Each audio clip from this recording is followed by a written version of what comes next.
Wala akong iwawalwalin. Wala. Tatanong, lumag lang. Takot ka eh. Matapang ka lang. Pagka doon sa channel ng kaaway namin, tatanungin lang kita kung ano kinagalit mo sa amin ni Cynthia. Dahil kami dalawa ni Cynthia, wala kaming alam. Yun lang ang itatanong ko sa'yo, Lily. Bakit ka tumakbo? Ha? Bakit pagka sa channel ka ng BFP o TWP dahil marami kang kakampi, ang tapang-tapang mo doon? Dito, hindi ako magwawalwal kasi channel ka ni Shala. Well, dito, gusto ko lang magtanong kasi ito ang nakita kong naka-live. Dahil hindi naman walwalan to, tanungan lang. Ano kinagalit mo? Yan lang. Wala kaming alam ni Cynthia na kinagalit mo. Bigla ka na lang naglaho na parang bulak. Nagtaka kami, bakit? Pero hindi ka namin tinanong. Kasi hinayaan namin kung anong desisyon mo. Diba? Pero ang tapang-tapang mo kapag ka nasa channel ng kaaway namin. Katulad nung nasa TWP ka. Binansagan mo pa ako ng Buddha. Parang naging Buddha. Kasi laki ba ako ng Eplusada? Ang Buddha ba tinatawag na 70 kilo, 68 kilo? Buddha na ba tawag niyo doon sa 68 kilo? Diba? So, pag pala nagkaaway kayo ni Kikay, ano itatawag mo kay Kikay? Sorry, na-name-drop kita, Kikay. Kasi yung laki namin ni Kikay, 2 doble. Talagang kita naman natin si Kikay, malaking babae. Mataas. Malusog. Diba? Nakita mo naman ako pag nagkakama ko, Buddha na ba tawag doon? Buddha na ba? Wala ka na lang maibansag, kaya nakapag-isip ka. Dapat ang ibabansag mo, yun talagang namamatch. Kaya katulad ngayon, nakikinig ako, naka-VG. Ganyan yan, Jane. Kahit kakaibigan yan, para lang magpagkitang gilas, kaibigan ng turing sa'yo, pero tatawa pa siya doon sa channel na yun. Ganyan siya. Plastic. Pagkaharap ka, okay ka.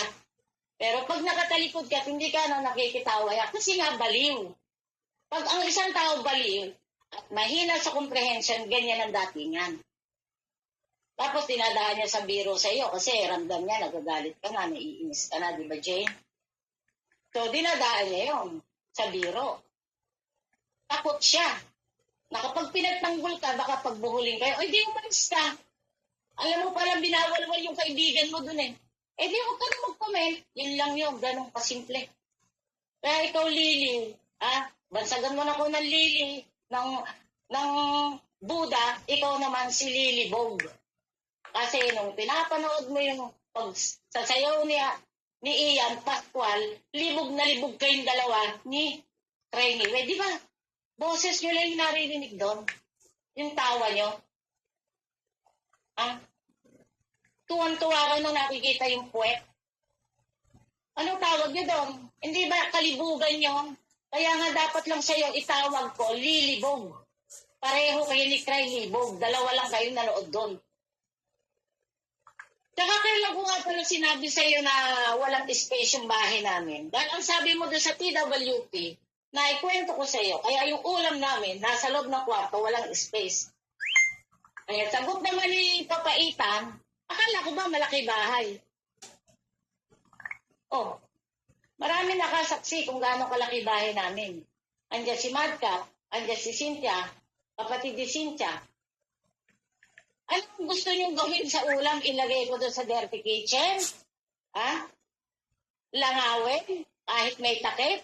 Siyempre, ilalagay namin sa safety na kwarto yon para hindi pasukan ng mga lamok o langaw. May takip pa yun. Ganon yung pagpapano sa isang handaan. Iisa table, sabi ni Mata. Iisa table kasi. Alam nga naman lahat ng putahe, lagay mo sa table. Palapalangga ng malalaki, lagay mo sa table. Natural, magsasando ka doon, tsaka mo ilalagay sa mga tray. Ganon ang malalaking handaan. Siguro kasi nga ikaw Lily, hindi ka pa nakapagpahanda ng ganon. Diba? Kaya hindi nyo alam ang mga kalakaran ng isang mayandaan.